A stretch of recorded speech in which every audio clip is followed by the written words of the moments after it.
गुरुदेव ने उस वक्त उचारा कि अगर आप नीची जात की बात करते हो ना, तो मैं भी वैसा ही हूँ। नीचा अंदर नीच जात, नीची हूँ अत नीच, नानक तिनके संग साथ, बड़ेओं से क्या रीस, जिथे नीच समालियन तिथे नदर तेरी बख्शीश। वो कह रहा है अगर नीची जात की बात कर रहे हो तो मैं नीची से भी नीची जात का आदमी हूँ। अब आप बताइए क्या करें।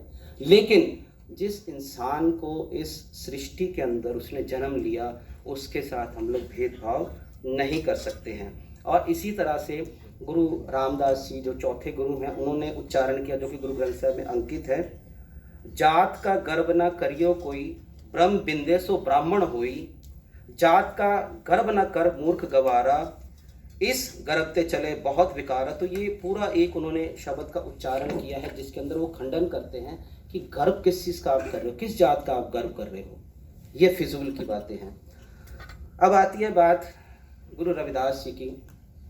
गुरु ग्रंथ साहब के अंदर 40 शब्द जो हैं उनके अंकित हैं, 40। वो अलग अलग रागास के अंदर हैं। मैं उसके बीच में नहीं जाऊंगा कि किस किस राग के अंदर उनके हैं, वो सारा कभी किसी को ज़रूरत होगी तो मैं व्हाट्सएप के माध्यम के द्वारा वो आपको दे दूंगा। और आप ये देखिए कि उनका जो प्रमुख अभी बात की थी कॉन्सेप्ट की, जो कल भी मेरे साथ बात हुई, बेगमपुरा शहर को नाव की बात उसके अंदर वो करते हैं। जहाँ पर कोई गम ना हो, जहाँ पर कोई दुख ना हो, कोई दुखी ना हो, और जहाँ पर किसी तरह का कोई जो है किसी के ऊपर जुल्म ना हो, तो वो एक बारी शब्द जो है वो उसका उच्चारण करके फिर मैं अपनी बात करता हूँ। बेगमपुरा शहर को नाओ, दुख अंदोह नहीं तय ठाओ, ना तस्वीज खिराज ना माल, खौफ ना खता ना तरस जवाल, अब मोहे खूब वतन गह पाई, ऊहा खैर सदा मेरे भाई, कायम दायम सदा पातशाही, दोम ना सेम एक सुहाई, आबादान सदा मशहूर, ऊहा गनी बसै मामूर, त्यों त्यों सैल करे जो पावै, महर महल न को अटकावे, कह रविदास खलास चमारा, जो हम शहरी सो मीत हमारा। ये गुरु ग्रंथ साहब के पन्ना नंबर 345 पर ये शब्द दर्ज है। आप चाहें तो उससे वो जो है उसको देख सकते हैं। अब देखिए, सबसे पहले आज की दौर में हम कहीं समाज में जाते हैं, कुछ जाते हैं, कहीं पर पहुंचते हैं, तो सबसे पहले हमसे सवाल होता है कि साहब आप कौन हैं। तो मैं भी उसमें शामिल हूँ। हम हिचकिचाते हैं कि बताएं कि ना बताएं, पता नहीं कैसा प्रभाव पड़ेगा और यहाँ किस तरह की सभा लगी होगी। लेकिन गुरु रविदास जी अपनी वाणी के अंदर क्लियरली लिखते हैं, मेरी जात कमीनी, जो लोग बोलते हैं बात कमीनी, ओछा जन्म हमारा, कि तेरी तो जात कमीनी है, तेरा ओछा जन्म है। लेकिन वो अपने आप को बहुत ही मजबूती के साथ इन लाइनों को अंकित करते हैं। एक और जगह लिखते हैं, जाति ओछा पाती ओछा, ओछा जन्म हमारा। और कहीं पर भी जब वो अपने शब्द का समापन करते हैं, जो अंकित है वाणी उनकी, कह रविदास चमारा, बिल्कुल क्लियरली वो उसके अंदर उसको मेंशन करते हैं। क्योंकि वो कहते जो मैं हूँ, अगर मैं किसी को पसंद नहीं आ रहा हूँ तो वो उसकी प्रॉब्लम है, उसके चक्कर में अपने आप को थोड़ी मैं बदल लूंगा।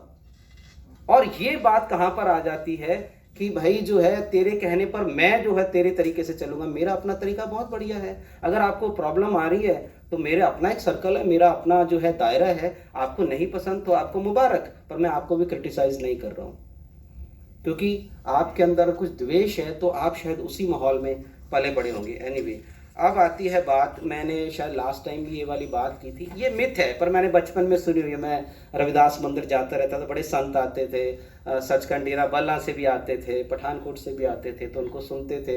हमारे पिताजी भी कई बार गायन करते थे, तो उसके अंदर एक छोटा सा एक शब्द आता है, ऐसी लाल तुझ बिन कौन करे। तो ये मैं इसका ऑथेंटिक तो सोर्स नहीं बताता, पर मिथ मान लेते हैं इसको, स्टोरी को 1 मिनट का साझा करके मैं आपसे बात शेयर करूँगा कि जो उस वक्त के राजा ने जब गुरु रविदास जी को बुलाया कि मैंने जी भोज रखा है, ब्राह्मणों को भी बुलाया और आप भी आइए, तो उनको बुलाया गया। देन उन लोगों ने बोला कि साहब हमारे साथ ये नीच जात का आदमी बैठ के भोजन करेगा, हम भोजन नहीं करेंगे। तो उन्होंने रिक्वेस्ट किया राजा ने कि नहीं साहब ऐसा कुछ नहीं है। तो वो जब नहीं माने तो उन्होंने रिक्वेस्ट किया गुरु रविदास जी को कि आप थोड़ी देर बाद भोजन कर लीजिए, पहले इनको भोजन करवा लें। उसके बाद में ये अगेन मैंने स्टोरी सुनी हुई है, तो हो सकता है कुछ लोग मेरे साथ थोड़ा सा इसके साथ ना सहमत हो, बट जो मैंने बचपन से सुना है, तो मुझे किसी सियाने ने कहा था, जिस चीज़ पे आपकी थोड़ी बात अच्छी बन जाए उसको कह देना चाहिए। तो जब ब्राह्मण लोग वहाँ पर भोजन करने लगे तो सभी लोगों को लगा कि मेरे साथ रविदास जी बैठे हुए हैं। तो उन्होंने शोर मचा दिया कि राजा ने तो हमारे साथ धोखा किया, फिर हमारे साथ बैठा दिया इनको। तो जब देखा तो वो तो बाहर बैठे हुए थे, तो तब उनको बुलाया गया, उनको सम्मान किया गया और जो है उनको हाथी पर बैठा करके शहर में घुमाया गया और चांदी का छत्र उनके ऊपर झुलाया गया। तब उन्होंने ये शब्द का उच्चारण किया था जो गुरु ग्रंथ साहब के अंदर दर्ज है कि ऐसी लाल तुझ बिन कौन करे, ये लीला तेरे बिना कौन कर सकता है। गरीब निवाज गुसैया मेरे माथे छत्र थे, यही मुझे बुरा भला कहने वाले लोग मेरे माथे के ऊपर चांदी का छत्र झुला रहे हैं। और ये भी आप अगर देखना चाहें तो 1106 नंबर पन्ने के ऊपर ये दर्ज है। इसके साथ ही मैं कुछ चीज़ें छोड़ रहा हूँ। और आपको पता है गुरु रविदास जी की जो आरती, जब भी हम सारे गुरु रविदास मंदिर के अंदर उसका गायन करते, नाम तेरो आरती मजन मुरारे हर के नाम बिन छूटे सगल पसारे, ये भी मैं छोड़ रहा हूँ और ये इसका अक्सर वहाँ पर गायन किया जाता है। इसके साथ ही अगर कबीर जी की मैं एक आध बात करके समापन करूँगा। उनके भी गुरु ग्रंथ साहब के अंदर 221 शब्द हैं, 52 अक्षरी वाणी हैं, तिथियों को लेकर के वाणी है, हफ्ते के लेकर जिसे हम 7 वार कहते हैं वो वाणियाँ हैं और 243 श्लोक उनके संकलित हैं गुरु ग्रंथ साहब के अंदर। उन्होंने जो उस वक्त सारे धर्म के नाम पे या जो भी कुछ वहाँ पर पाखंड चल रहे थे उसके बारे में बात की है, मैं वो भी छोड़ रहा हूँ। और इसके साथ ही जब वो कहते हैं कि कबीर मेरी जात को सबको हंसने हार, बलिहारी इस जात को जय जप्यो सिरजनहार। लोग हंस रहे हैं तो हंसने दो, पर मुझे इससे प्रेरणा मिली है कि मुझे अगर आप हीन कह रहे हो तो हमें निराश नहीं होना चाहिए। हमारे अंदर जो है जागृति आनी चाहिए कि अगर आपने ये चीज़ बोली है तो हम इसका जो है आपके सामने, ये नहीं होता है कि हम गाली गलौज के साथ या कुछ, आप प्रमाण पेश कीजिए, आपसे बेहतर हम लोग हैं, हमें आपके सर्टिफिकेट की ज़रूरत नहीं है। तो कबीर साहब ने अपनी वाणी के अंदर जो है ये बात की है। और एक बड़ी कमाल की बात उन्होंने ये भी 324 नंबर पेज पर दर्ज है, गर्भवास में कुल नहीं जाती। जब बच्चा गर्भ के अंदर होता है तो उसकी कुल क्या होती, जाति क्या होती है, ये तो जब भारत है तब ये बात होती है ना सारी। गर्भवास में कुल नहीं जाती, ब्रह्म वित्त सब उत्पाती, कहो रे पंडित बामन कब के होए, बामन कह के जन्म मत खोए, जो तू ब्राह्मण ब्राह्मणी जाया तो आन बाट काहे नहीं आया। तो तेरा प्रोसेस भी तो वही है जन्म लेने का जो मेरा है, तू कोई अलग तरह से थोड़ी तू किसी तरह से पैदा हुआ है। तो ये सारी तमाम बातें उन्होंने जो है अपनी वाणी के अंदर की है। अब बात आती है, देखिए पाखंडवाद जो कई तरह को लेकर के हमारे सामने आता है तो वो बड़े मजबूती के साथ इस बात को करते, क्योंकि उनका संबंध आप ज़्यादा बेहतर जानते हैं बनारस से रहा है। तो वो क्या कहते हैं, गज साढ़े तय तय धोतियाँ तेहरे पायन तग, 2-2 गज की धोतियाँ लगा रखी हैं, है ना। और कईयों ने जो है किसी ने जनेऊ, किसी ने कई तरह की चीज़ें डाल रखी हैं। गली जिना जप मालियाँ लोटे हाथ ने बाग, गले में मालाएं डाल रखी हैं, लोटे पकड़ रखे हैं, ये सारी चीज़ें हैं। पर कबीर साहब, ये गुरु ग्रंथ साहब में अंदर दर्ज है वाणी, ओए हर के संत ना आखिए बनारस के ठग, क्योंकि आचरण आपका अगर शुद्ध नहीं। मैं अभी मेरे घर गेस्ट आए हुए थे, तो जब इनका कॉल है तो भी मैं उनको घुमा ही रहा था, तो मैं उनके साथ परसों कहीं पर ही गया। उन्होंने बोला हमें साहब वो जगह दिखा के ला। मैंने कहा मैं तो नहीं जाता हूँ पर आपको घुमा लाता हूँ। मैं वहाँ मैं जगह का नाम भी नहीं ले रहा हूँ, सभी हमारे लिए आदरणीय है। तो वहाँ मैं जब गया तो मैंने देखा कि वो एक धर्म स्थान है। तो उन्होंने कहा जी ये भोग लगवा दीजिए और कुछ कर दीजिए। तो मैंने कहा यार हो गया, आप आगे हैं तो ठीक है। तो वहाँ क्या सिस्टम होता है, अगर आप 5000 देते तो आपको आगे बुला करके माला भी पहनाई जाएगी, और जो है कोई अगर 500 दे रहा है तो उसका डब्बा आगे जाता है, भोग लग के आ जाता है। तो बड़े धक्के पड़े, सारी चीज़ें हुई। तो मैंने कहा यार हम चलते हैं, कोई बात नहीं। और कमाल की बात है कि वो डब्बा ऐसे लेके आपको वापस कर रहे थे, और जो वहाँ पर बैठे थे, मैं अगेन उनकी, क्योंकि कास्ट की बात नहीं करनी चाहिए, तो जो वहाँ पर बैठे थे वो सारे प्रोसेस कर रहे थे, वो सारे पैसे ले रहे थे कुर्ते में, सारे पैसे ले रहे थे कुर्ते में, सारे पैसे ले रहे थे कुर्ते में। तो मैंने सोचा यार मतलब यही अगर प्रोसेस है तो ये तो घर बैठ के भी चीज़ें हो सकती हैं। और कमाल की बात है, जो बड़े मेरे को जोर डाल रहे थे कि साहब ये काम होना चाहिए, वो खुद निराश हुआ, हम क्यों आ गए। इससे अच्छा तो हम लोग दाएं बाएं कहीं और घूमाते, आगरा ही घूमाते, ताजमहल ही घूमाते, किसी जगह घूमाते। तो ये चीज़ें हमारे सामने एक्चुअली होता क्या है कि इन चीज़ों को बढ़ावा इसलिए मिलता है क्योंकि हम ही जाते हैं वहाँ पर।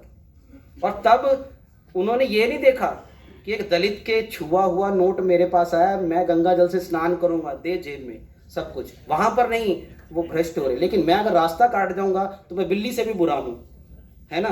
तो जो है मेरे को स्नान करना पड़ेगा, तमाम सारी चीज़ें। एनीवे, अब जो है एक और चीज़ है, हम शुद्धता की बात करते हैं कि ये शुद्ध होना चाहिए, वो शुद्ध, नहीं तो भ्रष्ट हो जाऊंगा, ये झूठा वो झूठा। तो कबीर साहब, जो कि ये भी गुरु ग्रंथ साहब के अंदर जो है शब्द दर्ज है, वो कहते हैं, माता झूठी पिता भी झूठा, झूठे ही फल लागे, आवे झूठे जावे भी झूठे, झूठे मरे अभागे, कहो पंडित सूचा कवन थाओ, जहां बैसो वहां भोजन खाऊं। मुझे एक तो शुद्ध स्थान बता दे जहां बैठ के मैं भोजन खा लूं। सब कुछ तो झूठा है, जल पी रहे हैं मछली का झूठा है, गोबर का लेप कर रहे हैं उसके अंदर कीड़े घूम रहे हैं उनका झूठा है। तो ये सारी चीजें जो है, कहाँ से शुद्धता आती है? शुद्ध जब तक आपका मन नहीं है, ये जो कोढ़ हमारे मन में भरा है, तब तक जो है हम लोग शुद्धता की बात ना ही करें तो ज़्यादा अच्छा है। तो इसके साथ ही कबीर जी का एक क्रांतिकारी जो आपने अक्सर सुना होगा, लड़ो कहते अपने हक के लिए, आगे आओ, गगन दमामा बाजियो पर्यो निशाने खाओ, खेत जो मांडियो सूरमा अब जूजन को दाओ, सूरा सो पहचानिए जो लड़े दीन के एत, पुरजा पुरजा कट मरे कबू ना छाड़े खेत। ये कई लोग कहते हैं गुरु नानक देव जी ने लिखा है, ये कबीर जी ने लिखा है। अपने हक के लिए लड़ो, चाहे पुरजा पुरजा आप कट मरो, लेकिन आप जो है अपने लिए आगे आओ। और इसी तरह से एक और शब्द है, वो भी मैं छोड़ रहा हूँ, और अंत में जो है अपनी बात का मैं समापन करता हूँ। उन्होंने किसी धर्म विशेष को जो है ये नहीं कहा कि ये शुद्ध है वो शुद्ध है कैसा है, उन्होंने तो कहा कि अव्वल अल्लाह नूर उपाया कुदरत के सब बंदे। आप इस्लाम को भी क्यों बुरा भला बोल रहे हो, आप किसी और धर्म को भी क्यों बुरा भला बोल रहे हो? सारों का हम रिगार्ड करते हैं, लेकिन ये जो कूड़ बीच में आ चुका है, इंसान इंसान से नफरत करता है, इससे हमें दूर जाना चाहिए। और इसी के साथ ही उन्होंने जो है अपनी ये सारी बाकी चीज़ें तो आपको पता है किस तरह से उन्होंने दलित प्रोस्पेक्टस में या जिस तरह से उन्होंने अपनी बातें रखी हैं।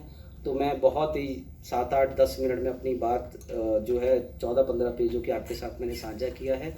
और मेरा सोर्स जो रहा है, क्योंकि मेरा पालन पोषण और मैं जहाँ से बिलोंग करता हूँ, मैंने वहाँ से सोर्सेस लिए हैं। और कुछ चीज़ों में, बहुत चीज़ों में मतभेद हो सकते हैं, लेकिन जितनी भी आपके साथ मैं बात साझी कर पाए, अगेन मैं जो है United Dalit student forum Buddhist society of India का मैं थैंक्स करता हूँ, और सबसे ज़्यादा आपका धन्यवाद करता हूँ, क्योंकि मुझे लगता है कि आप बहुत सारे लोगों के बीच में मैं नया हूँ। और कल ही डॉक्टर राजेश पासवान जी ने मुझे कहा कि आपको रविदास जी के ऊपर कुछ बातें करनी हैं, तो जितनी आनन फानन में घूमते फिरते मैं आपके साथ साझी कर पाया कल से आज तक, तो वो मैंने साझी किया। तो आपका बहुत बहुत धन्यवाद। जय भारत, जय भीम।